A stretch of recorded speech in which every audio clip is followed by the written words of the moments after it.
Bismillahirrahmanirrahim. Qa'idatu al-ijtihadu la yunqadu bil ijtihadi. Ijtihad tidak bisa dibatalkan oleh ijtihad yang lain.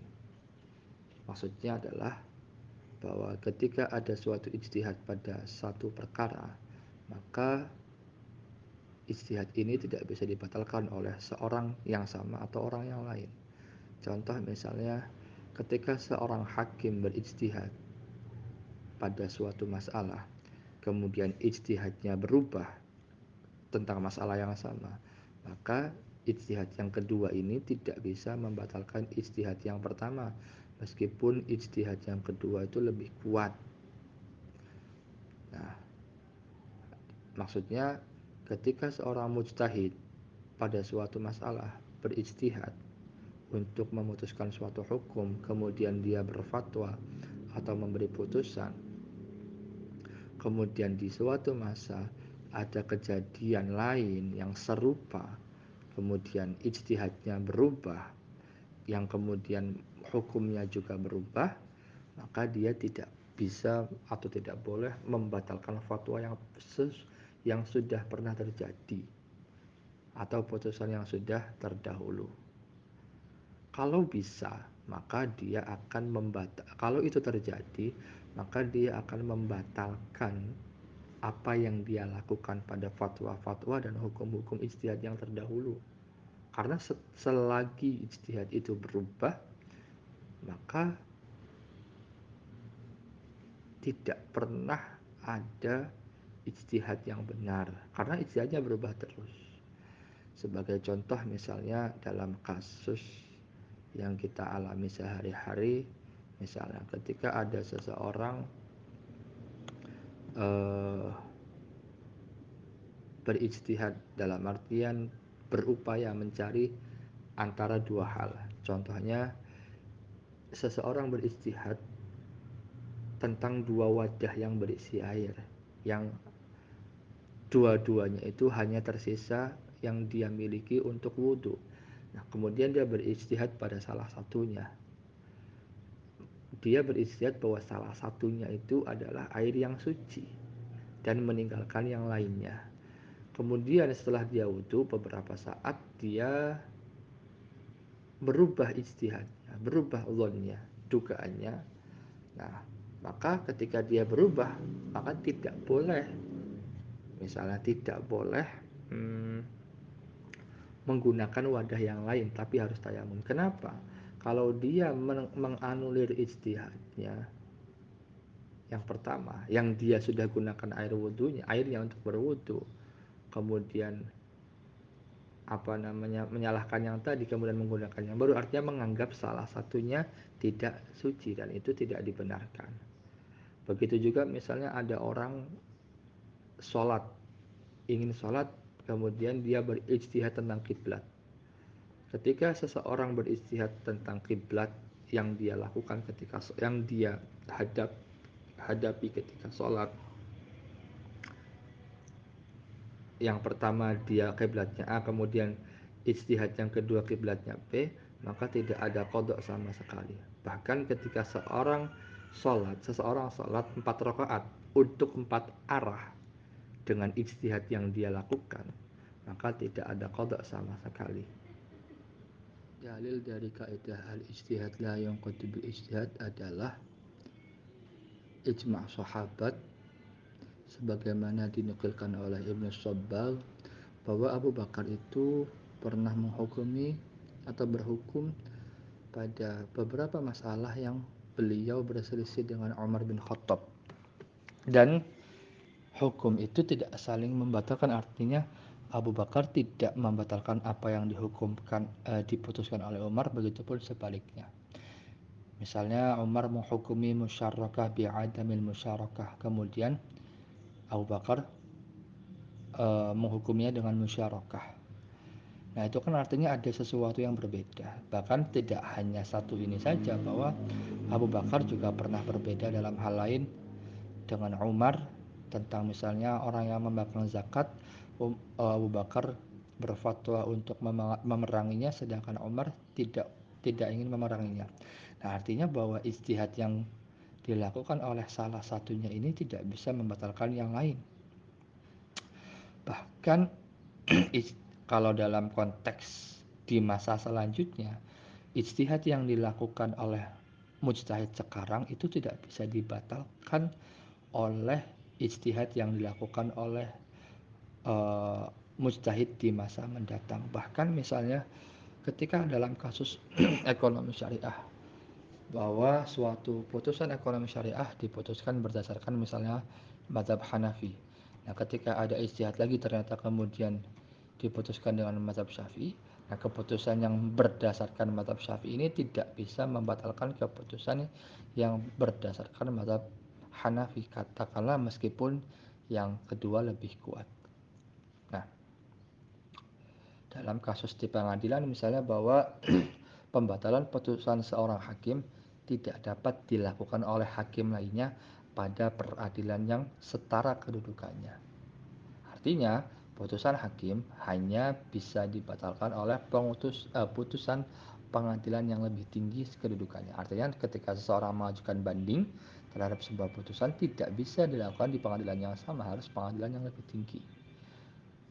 Dan kaidah-kaidah tadi contoh-contoh tadi seperti hakim yang memutuskan perkara itu juga nanti bisa diterapkan di pengadilan masa sekarang, bahwa seorang hakim itu boleh membuat putusan yang berbeda dengan putusan sebelumnya untuk kasus-kasus yang memiliki kesamaan, dan seorang hakim tidak bisa digugat untuk meninjau kembali putusannya yang telah memiliki kekuatan hukum. Idza ma'al halal wal haramu ghalabal haram atau ghalibal haram atau ghalibal haram. Ketika yang halal, apabila sesuatu yang halal dan haram berkumpul, itu yang dimenangkan yang haram. Berdasarkan dalil, majtama'al halal wal haramu illa ghalabal haramu al halala.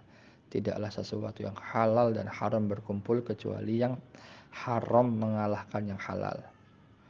Nah, termasuk dari cabang kaidah ini adalah bahwa ketika ada dua dalil yang bertentangan, yang salah satunya mengharamkan dan yang lainnya menghalalkan, maka didahulukan yang mengharamkan menurut pendapat yang paling sahih. Sebagai contoh misalnya, Sayyidina Utsman pernah ditanya hukum mengumpulkan dua saudari perempuan dengan salah satunya itu milkil yamin. Beliau menjawab, ahallat huma ayatun wa harramat huma ayatun. Satu ayat menghalalkan milkul yamin, satu ayat lagi mengharamkan milkul yamin. Wat tahrim wa habbu ilaina, dan mengharamkan itu lebih dicintai daripada kita. Nah, kenapa eh, menurut para ulama kaidah fikih bahwa ketika Umar mengatakan ini itu sebenarnya belum ada keputusan final, dalam artian yang benar-benar disepakati bahwa milkul yamin itu diharamkan. Bahkan prakteknya sudah sering ditemukan sampai beberapa khalifah atau dinasti setelahnya.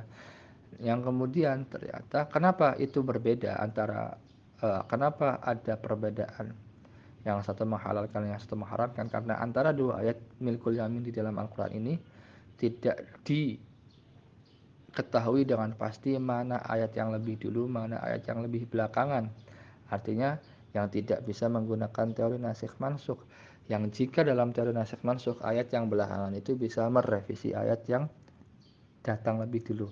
Nah, dalam kasus milkul yamin tidak ada kejelasan mana yang lebih dulu. Oleh sebab itu para ulama berselisih mengenai hal ini. Makanya sampai-sampai Sayyidina Utsman mengatakan halatuma ayatun wa haramatuma ayatun. Tidak ada kejelasan mengenai revisi ini. Nah, maka kemudian muncullah kaidah fikih idza jama'al halal wal haram ini kemudian menjawab pertanyaan dari yang pernah ditanyakan di Sayyidina Utsman, yang kemudian menegaskan bahwa hukum milkul yamin itu diharamkan. Begitu juga misalnya pertentangan antara hadis bagi orang yang sedang haid, apakah boleh berhubungan badan? Satu hadis mengatakan ma fauqal izar, boleh di atas sarung. Satu hadis lagi mengatakan isna'u kulla syai'in illa nikah, berbuatlah apapun sesukamu kecuali nikah. Hadis pertama tadi menunjukkan keharaman berbuat sesuatu di antara pusar dan lutut. Hadis yang kedua, membolehkan segala sesuatu kecuali waktu alias masuknya kemaluan. Nah, maka yang diunggulkan adalah yang pertama, yang tahrim, diharamkan untuk berbuat sesuatu di antara pusar dan lutut.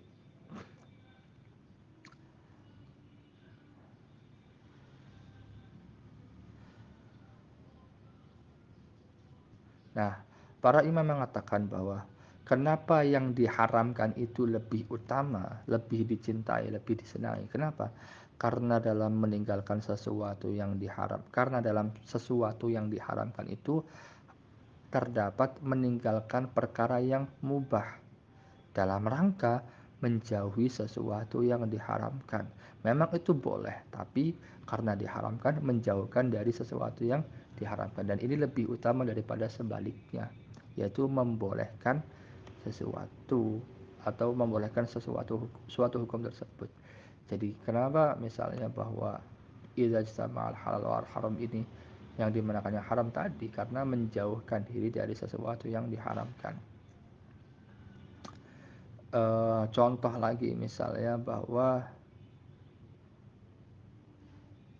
dalam kasus uang atau harta seseorang bercampur antara yang halal dan haram dan tidak bisa dibedakan misalnya, maka caranya adalah dipisahkan atau ditarik dulu uang yang haramnya dengan niat dibagikan, kemudian wa yatasarrafu fil baqi, kemudian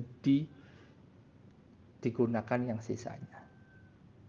Misalnya begini, ada orang punya rekening, dia tahu saldonya 10 juta, tiba-tiba ada orang menyuap dia 5 juta atau mengirim uang haram lah. Uang yang 5 juta ini ditarik dulu untuk kemudian dipisahkan dari sesuatu yang haram, maka sisanya adalah uang yang halal. Kira-kira lain adalah dalam hal berburu. Ketika seseorang berburu hewan di hutan misalnya, menembak burung, kemudian burung itu jatuh di tanah atau di atas gunung, kemudian ternyata mati. Nah, ini ada dua kemungkinan matinya. Antara mati ditembak senapan yang dia miliki, yang itu dibolehkan, atau mati karena jatuh terkena batu, gunung, jatuh di tanah, yang itu diharamkan. Maka yang menang adalah yang diharamkan karena ada kemungkinan yang tadi. Nah, begitu juga misalnya bahwa seseorang makan di restoran yang ada menu halal sekaligus menu haram. Meskipun dijelaskan ini ada menu halal, ada menu haram, tetap yang dimenangkan yang menu haramnya itu alias tidak dibolehkan. Kenapa? Karena menghindari keharaman itu lebih penting daripada mendatangkan atau melakukan sesuatu yang halal. Nah, dalam penggunaan kaidah idza jama'al halal wal haram ini sebenarnya menggunakan pendekatan kaidah lain. Pertama, dalam hal makanan misalnya, al yaqinu la yazulu bisyak. Kalau kita pergi ke restoran atau tempat makan atau tempat minum, kita harus memastikan itu halal atau tidak dengan keyakinan. Keyakinan itu bisa ditunjukkan dengan apa? Indikasi. Contoh, dia bilang misalnya, rumah makan atau warung bilang ini halal. Kita harus memastikan dulu supaya yakin bahwa apakah ini benar-benar halal. Katakanlah dia nasi goreng seafood. Ternyata dia bilang halal tapi masih menggunakan angciu atau arak. Artinya ini tidak boleh. Nah, dalam hal menegaskan keyakinan kita tentang kehalalan dan keharaman sesuatu, itu dalam rangka mencegah bahaya atau mafsadah, yaitu ad-dararu yuzalu darul mafasid aula min jalbil masalih. Mencegah kerusakan lebih diutamakan daripada mendatangkan kemaslahatan. Artinya bahwa kita dituntut untuk berhati-hati dewasa ini dalam mengkonsumsi sesuatu yang nanti akan masuk ke tubuh kita, yang akan memengaruhi sikap kita, watak kita, dan perilaku kita kepada Allah dan sesama manusia. Artinya jika kita sembarangan mengkonsumsi sesuatu yang tidak jelas kehalalan dan keharamannya, bahkan sering bercampur antara yang halal dan haram, itu akan memengaruhi ibadah kita dan juga muamalah kita dengan orang lain. Jadi, kenapa yang haram yang dimenangkan? Alasannya mencegah keburukan lebih diutamakan daripada mendatangkan maslahat. Bahkan hadis Nabi pun ketika memerintahkan sesuatu yang mendatangkan maslahat atau ketaatan, itu bilangnya fattaku mastata'tum, berbuatlah atau bertakwalah semampu kalian. Tapi ketika melarang sesuatu, Rasulullah menekankan sekuat tenaga. Jadi lebih baik kita menghindari sekuat tenaga hal-hal yang diharamkan, tapi semampunya melakukan hal-hal yang diperintahkan. Nah, ada beberapa pengecualian dari kaidah ini. Misalnya, contoh, ijtihad pada wadah dan baju atau kain, dan kain yang ditenun dari sutra dan lainnya. Itu boleh. Kalau sutranya itu lebih sedikit daripada kainnya, kan bagi laki-laki sutra itu haram. Nah, jika sutranya lebih sedikit, maka hukumnya boleh atau halal. Begitu juga misalnya muamalahnya orang yang hartanya lebih banyak haramnya. Jadi ketika misalnya begini, kita bertransaksi dengan orang yang lebih banyak harta haramnya, kita tahu dia itu tukang judi misalnya. Tapi kita tidak tahu persis bagian harta mana yang haram dari dia itu.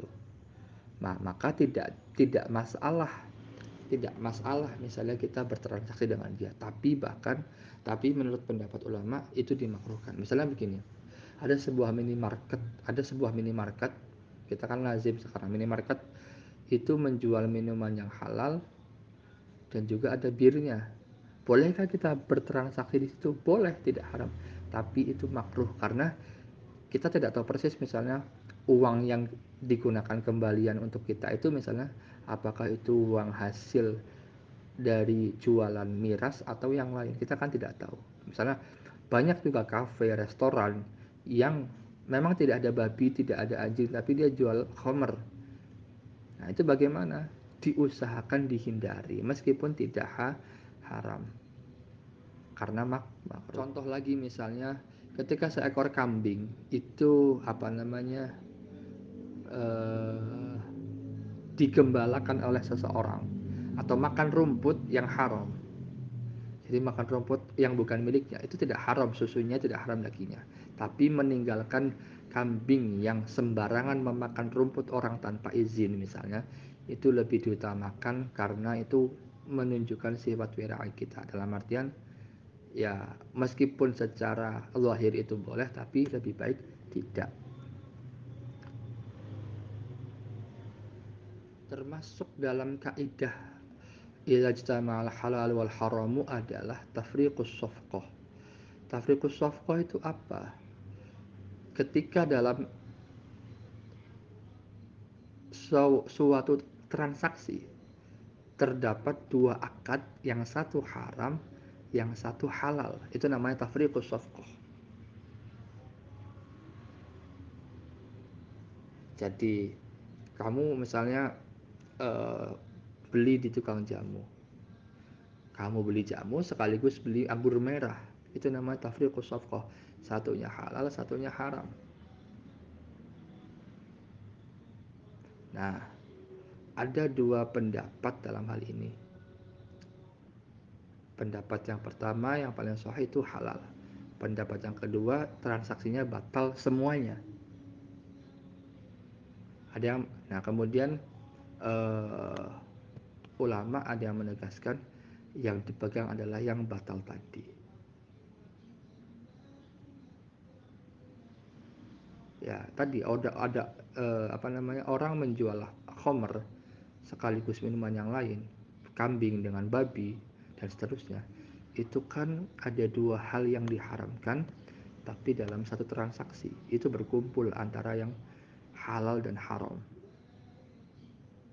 Nah, Tapi tetap pendapat ulama ujung-ujungnya yang sahih itu adalah ketika ada yang halal dan haram, baik itu kita membeli itu kemudian di wadah yang terpisah, tempat yang terpisah. Misalnya beli kambing, beli babi. Kambingnya di mobil sendiri, babinya di mobil yang satunya. Nah, tetap itu yang menang adalah yang haram.